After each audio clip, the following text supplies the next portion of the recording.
Farg'ona jamoat salomatligi tibbiyot institutida reproduktiv salomatlik muammolari, yechimlari va oldini olish mavzusida ilmiy amaliy konferensiya bo'lib o'tdi. Anjumanda mamlakatimizning barcha hududlaridan akusherlik sohasidagi yetakchi olimlar, xorijiy davlatlardan mutaxassislar ishtirok etdilar. Tadbir avvalida so'z olganlar Farg'ona jamoat salomatligi tibbiyot instituti hamda viloyat sog'liqni saqlash boshqarmasi faoliyatiga to'xtalib o'tdilar. Erishilgan muvaffaqiyatlar haqida gapirishdi.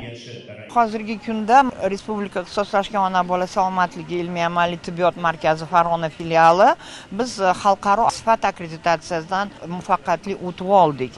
Bu endi nihoyatda qiyin jarayon edi. Bilamiz, bizning markaz hozirgi kunda eng yuqori malakali tibbiy perinatal yordam ona va bolaga yordam ko'rsatishadi va shu masalada ko'p ishlar qildik.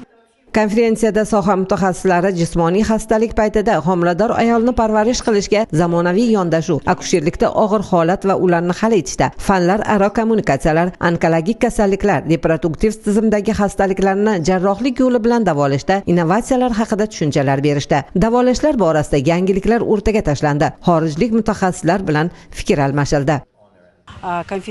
Konferensiyada bugungi kunda ona va bola salomatligi yo'lida shifokorlar uchun juda dolzarb mavzu ko'tarilgan. Bu yerda o'z ma'ruzalari bilan ishtirok etayotgan taniqli tibbiyot olimlari mulohazalari va asosiysi yangi innovatsiyalar haqida tushunchalar berishdi. Jarrohlik yo'li bilan amalga oshirilishi kerak bo'lgan jarayonlar ekranlar orqali ko'rsatib berilgani ishtirokchilar uchun juda yaxshi bo'ldi.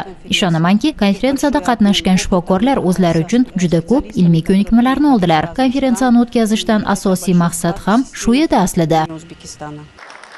Shuningdek, anjuman ishtirokchilari tashxislashning yangi texnologiyalari va uslublarini o'zlashtirish hamda uni tibbiyotga joriy etish, davolash muassasalarini zamon talablariga mos eng yangi tashxislash uskunalari bilan jihozlash, tashxislash xizmati sifatini oshirish zarurligiga e'tibor qaratdilar. Muammolar o'rtaga tashlandi, takliflar bildirildi. Aslida sog'lig'imizning o'zi eng katta baxt. Uni asrash, salomatlikni tiklash uchun tibbiyot ham zamon bilan ham nafas ishlashi kerak. Anjumanda bu so'zlar qayta ta'kidlandi.